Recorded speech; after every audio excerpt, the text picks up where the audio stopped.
So with that being said, let's jump back into this quote. Doing the hard things now prepare you for harder things in the future. And frankly, I love this quote. I love it because so many people think that doing the hard things now, if you do the hard things now, David, it's going to be easier and less difficult. Because I know that I love that. I love that. That was me. Well, so that was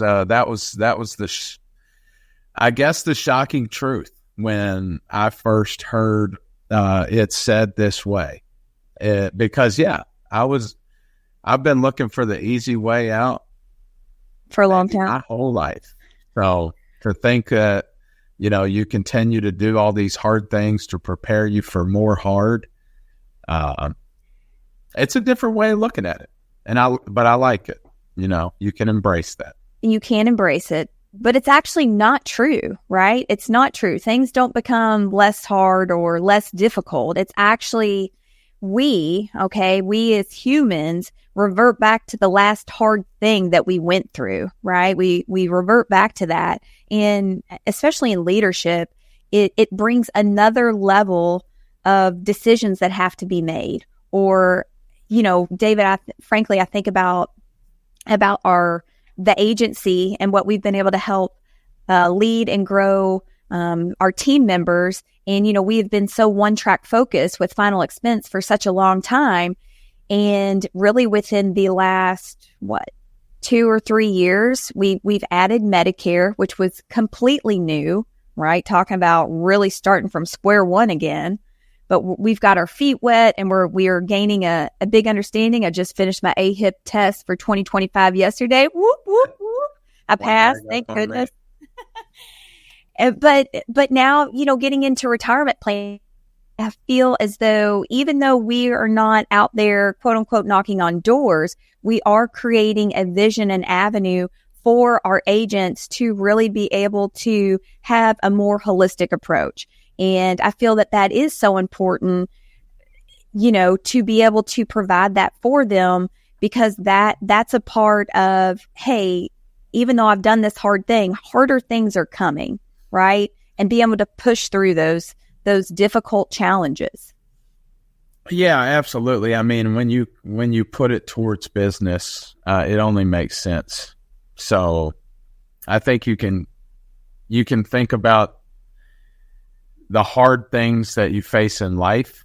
There's so many different obstacles from, health ailments to financial struggles.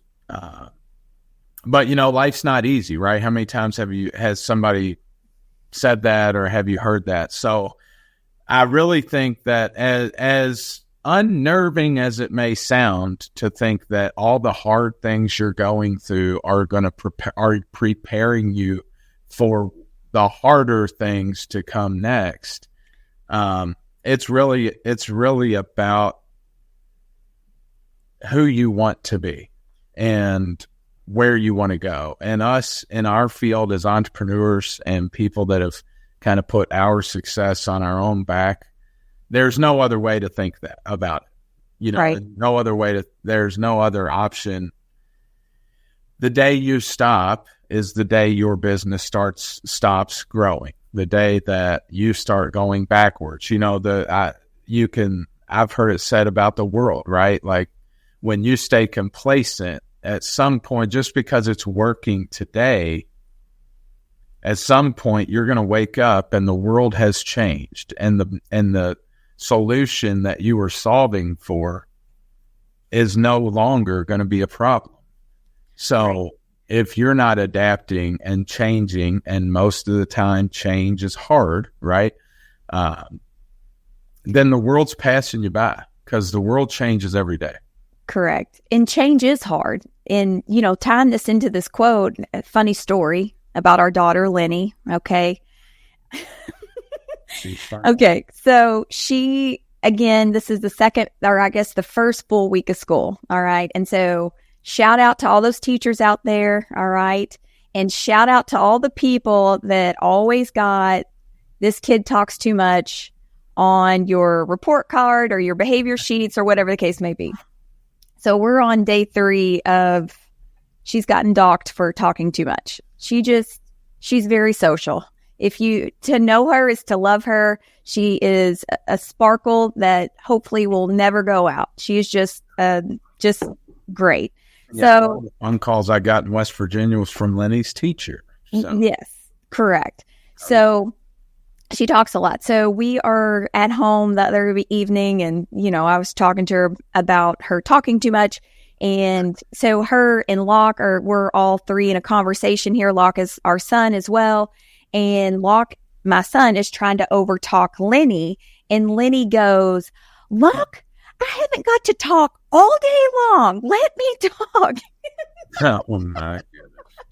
And I just thought that was hilarious, because now we are on day 3 of notes coming home of I talk too much, right? And so it's one of her strengths, but as we are learning, right, that we're preparing her, hey, you've got to zip it so you can learn from the teacher. Yes, you have the strength of talking, but we've got to calm this down. So when you think about doing hard things, because her being able to talk less right now, she's going to be able to do harder things in the future.